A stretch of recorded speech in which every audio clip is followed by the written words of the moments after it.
December 25, 2025 Atal Bihari வாஜ்பாயின் 100ஆம் ஆண்டு பிறந்த நாள். பொக்ரான் அணு ஆயுத சோதனையை வாஜ்பாய் மேற்கொள்ளும் போது உலக நாடுகள் பொருளாதார தடை விதிக்கும் என்றும் இந்தியா பாகிஸ்தான் இடையே பகை உருவாகும் என உலகமே எதிர்பார்த்த நிலையில் அதை அசால்ட்டாக கையாண்டார் அஜத சத்குரு. இந்திய அரசியலின் பீஷ்ம பிதாமகர், கவிஞர், அரசியல்வாதி என்று பல்வேறு பெயர்களில் அழைக்கப்படும் அடல் பிகாரி வாஜ்பாய் மத்திய பிரதேச மாநிலம் குவாலியரில் ஒரு நடுத்தர குடும்பத்தில் பிறந்தவர்தான் வாஜ்பாய். தந்தை பள்ளி ஆசிரியர், கவிஞர். வாஜ்பாய் குவாலியரில் உள்ள பள்ளியில் ஆரம்ப கல்வியை பயின்றார். விக்டோரியா கல்லூரியில் சமஸ்கிருதம், இந்தியில் இளங்கலை பட்டம் பெற்றார். சட்டப்படிப்பில் சேர்ந்தவர் அதை பாதியில் விட்டுவிட்டு 1939 RSS அமைப்பில் முழு நேர பிரச்சாரம் செய்ய சேர்ந்தார். பாஞ்சஜன்யா என்ற இந்தி வார இதழ், ராஷ்டிரி தர்மா என்ற இந்தி மாத இதழ், அர்ஜுன் ஸ்வதேஷ் நாளேடுகளில் ஆசிரியராக பணியாற்றினார். பாரதிய ஜனசங்கத்தின் மக்களவை கட்சி தலைவராக 1957 முதல் 1977 வரை இருந்தார். பிரதமர் மொராஜி தேசாய் அமைச்சரவையில் 1977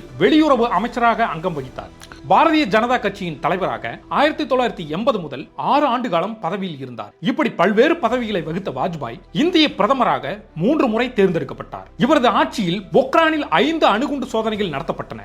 ஏறக்குறைய 50 ஆண்டு காலம் நாடாளுமன்ற உறுப்பினராக இருந்து சாதனை படைத்தவர். நாடாளுமன்ற விவாதங்களில் இவரது ஆழமான கருத்துகளும் அவற்றை இவர் வெளியிடும் முறையும் மாற்று கட்சியினராலும் மதிக்கப்பட்டன. 6 வெவ்வேறு தொகுதிகளிலிருந்து 10 முறை மக்களவைக்கு தேர்ந்தெடுக்கப்பட்டவர் என்ற பெருமைக்கு சொந்தக்காரர் வாஜ்பாய். இந்தியாவில் பிஜேபி காலூன்ற காரணமாக இருந்ததாக இவர் சொல்லப்படுகிறார். காங்கிரஸ் அல்லாத ஒரு பிரதமர் 5 ஆண்டுகள் ஆட்சி பீடத்தில் இருந்தார் என்றால் அவர் வாஜ்பாய் மட்டும்தான். வாஜ்பாயின் மிகப்பெரிய சாதனையாக சொல்லப்படுபவை: பொக்ரான் அணு ஆயுத சோதனைக்கு முன்னின்றவர், பாகிஸ்தான் பேச்சுவார்த்தைக்கு வித்திட்டவர். இன்று ஆளும் பிஜேபியின் தங்க நாற்காலி சாலை திட்டம் தான் இந்திய சாலைகளின் தரத்தை உயர்த்தியது. இன்னும் சொல்ல போனால் இந்திய நகரங்களை இணைக்க இந்த திட்டம் பெரும் உதவியாக இருந்தது. கொல்கத்தா, டெல்லி, மும்பை, சென்னை ஆகிய 4 பெருநகரங்களை இணைக்கும் இந்த சாலை 5846 கிலோமீட்டர் தூரம் கொண்டது. உலகின் 5வது நீளமான சாலையும் இதுதான். 2001ஆம் ஆண்டு வாஜ்பாய் ஆட்சி காலத்தில் தொடங்கப்பட்ட இந்த திட்டம் 2012ஆம் ஆண்டு நிறைவு பெற்றது. இந்த திட்டத்தை முடித்துவிட்டு இந்தியா ஒளிர்கிறது என்று உறக்க முழங்கினார் வாஜ்பாய். கல்விக்காக சர்வ சிக்ஷா அபியான் திட்டத்தை கொண்டு வந்தார்.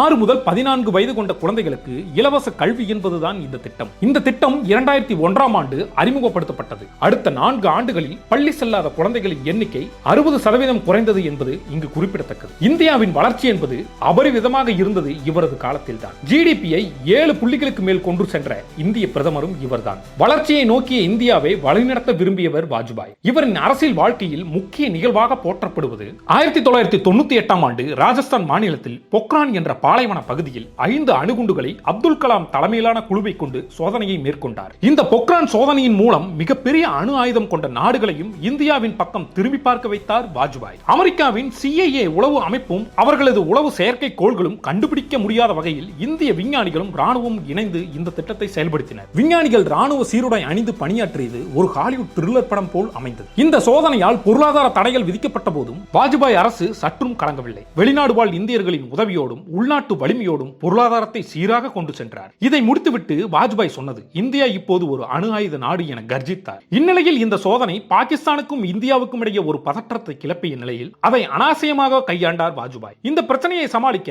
வாஜ்பாய் அவர்கள் டெல்லியிலிருந்து லாகூருக்கு பேருந்து பயணம் மேற்கொண்டு உலகையே வியக்க வைத்தார். இது பேருந்து ராஜதந்திரம் என்று அழைக்கப்பட்டது. லாகூர் ஒப்பந்தம் அணு ஆயுத போரை தவிர்த்து அமைதிக்கு வழிவகுத்தது என்றே சொல்லலாம். நாடாளுமன்றத்தில் வாஜ்பாயின் பேச்சு அனைவரையும் கவரக்கூடியது. அரசியல் எதிரியாக இருந்தாலும் 1971 போரில் இந்தியா வெற்றி பெற்ற போது இந்திரா காந்தியை துர்கை என்று நாடாளுமன்றத்தில் பாராட்டி பேசினார். பொக்ரான் அணுசக்தி சோதனை பற்றி நாடாளுமன்றத்தில் வாஜ்பாய் பேசியது அவரின் தேர்ந்த அரசியல் அனுபவசாலியாக காட்டியது. நாங்கள் அணு ஆயுதங்களை முதலில் பயன்படுத்த மாட்டோம், ஆனால் தேச பாதுகாப்பில் சமரசம் செய்து கொள்ள மாட்டோம் என்று அவர் திட்டவட்டமாக அறிவித்தார். 1999 ஒரே ஒரு வாக்கு வித்தியாசத்தில் அவரது ஆட்சி கவிழ்ந்த போது நிலை குலையாமல் மிக நிதானமாக ஜனநாயக பண்புடன் அவர் பேசினார். நாற்காலிகள் வரும் போகும், ஆனால் இந்த நாடு எப்போதும் நிலைத்திருக்க வேண்டும். தனது தோல்வியை மிகவும் கண்ணியத்துடன் ஏற்றுக்கொண்டு உடனடியாக குடியரசுத் தலைவரிடம் சென்று தனது ராஜினாமா கடிதத்தை அளித்தார். கடுமையான விமர்சனங்களை கூட நகைச்சுவை உணர்வுடன் வெளிப்படுத்துவதில் அவர் வல்லவர். யாரையும் தனிப்பட்ட முறையில் புண்படுத்தாமல் அதே சமயம் அவர்களின் அரசியல் நிலைப்பாட்டை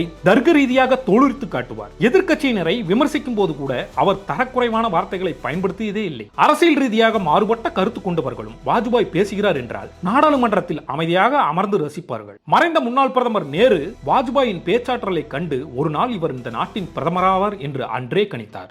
1996 தனது அரசு கவிழ்ந்த போது வாஜ்பாய் ஆற்றிய உரை இங்கே நினைவில் கூற வேண்டும். புதிய கூட்டணிகளை உருவாக்கி ஆட்சியை தக்க வைக்க எனக்கு விருப்பமில்லை. ஆட்சிக்காக தவறான வழிகளை நான் ஒருபோதும் கையாள மாட்டேன். அதிகாரத்துக்காக கொள்கைகளை அடகு வைக்கும் பழக்கம் எனக்கு இல்லை. அரசாங்கம் வரும் போகும், கட்சிகள் உருவாகும் சிதையும், ஆனால் இந்த நாடு நிலைத்திருக்க வேண்டும். இந்த நாட்டின் ஜனநாயகம் என்றும் வாழ வேண்டும் என்று உரையாற்றினார். அந்த ஒரு உரைதான் இந்திய மக்கள் மத்தியில் வாஜ்பாய் மீது ஒரு மிகப்பெரிய மரியாதையை உருவாக்கியது. தோல்வியின் விளிம்பிலும் ஒரு தலைவர் எவ்வளவு நிதானமாகவும் கண்ணியமாகவும் பேச முடியும் என்பதற்கு அவர் பேசிய அந்த 90 நிமிட உரை ஒரு பாடமாகும். இந்த உரையின் மூலம் கிடைத்த நற்பெயர் தான் பின்னாளில் 1998-99 அவர் மீண்டும் பிரதமராக தேர்ந்தெடுக்கப்பட முக்கிய காரணமாக அமைந்தது. அந்த உரை நிகழ்த்தும் போது அவரின் முகத்தில் அத்தனை நேர்மை தெரியும். பல நூல்கள், கவிதை தொகுப்புகளை எழுதியுள்ளவர் வாஜ்பாய். 1992 பத்மபூஷன் விருது பெற்றார். கான்பூர் பல்கலைக்கழகம் இவருக்கு தத்துவத்திற்கான டாக்டர் பட்டம் வழங்கியது. அடல் பிகாரி வாஜ்பாய் அவர்களுக்கு இந்தியாவின் உயரிய விருதான பாரத ரத்னா 2015 வழங்கப்பட்டது. வழக்கமாக பாரத ரத்னா விருதுகள் குடியரசுத் தலைவர் மாளிகையில் நடைபெறும் விழாவில் தான் வழங்கப்படும்.